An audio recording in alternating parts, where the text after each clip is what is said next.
రాజకీయాల్లో శాశ్వత మిత్రులు, శాశ్వత శత్రువులు ఉండరంటారు. కానీ ఒకే నాయకుడిపై ఒకప్పుడు తీవ్ర స్థాయిలో నిప్పులు చెరిగి ఇప్పుడు అదే నాయకుడిని ఆకాశానికెత్తే రీతిలో పొగడటం రాజకీయ వర్గాల్లో తీవ్ర చర్చనీయాంశంగా మారింది.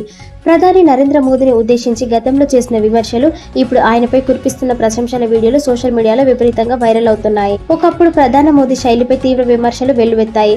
గోధ్రా ఘటన తర్వాత అండగా నిలిచి ప్రోత్సహించిన బీజేపీ కురవృద్ధుడు ఎల్కే అద్వానీని చివరికి పక్కన పెట్టారని, కనీసం ఆయనకు నమస్కారం కూడా చేయని సంస్కారం, అహంకారం మోదీది అంటూ నాడు ఘాటుగా ధ్వజమెత్తారు. అంతేకాకుండా తనకు తాను సాధారణ ఛాయ్ వాలాగా చెప్పుకుంటూ లక్షల కోట్ల రూపాయల విలువైన సూట్లు, బూట్లు ధరిస్తున్నారంటూ విమర్శలు గుప్పించిన పాత వీడియోలు ఇప్పుడు మళ్లీ తెరపైకి వచ్చాయి. కానీ కాలం మారింది, రాజకీయ సమీకరణాలు మారాయి. నాడు మోదీని తీవ్రంగా విమర్శించిన నేతలే ఇప్పుడు ఆయనను దేశాన్ని నడిపించే ఒక మహాశక్తిగా కొనియాడుతున్నారు. మోదీ సాధారణ వ్యక్తి కాదని, యావత్ భారతదేశాన్ని ప్రపంచ వేదికపై విశ్వగురువుగా నిలబెడుతున్న గొప్ప నాయకుడని ప్రశంసిస్తున్నారు. మోదీ అంటే కేవలం ఒక వ్యక్తి కాదని, అభివృద్ధి, ఆర్థిక సంస్కరణలు, దేశ భవిష్యత్తు మరియు ఆత్మ గౌరవానికి నిదర్శనమని ప్రశంసలు జల్లు కురిపిస్తున్నాయి. నాడు చేసిన విమర్శలకు నేడు చూపిస్తున్న ప్రశంసల మధ్య ఉన్న ఈ భారీ వ్యత్యాసం ఇప్పుడు ప్రజల్లో, నెటిజన్లో తీవ్ర చర్చకు దారితీసింది.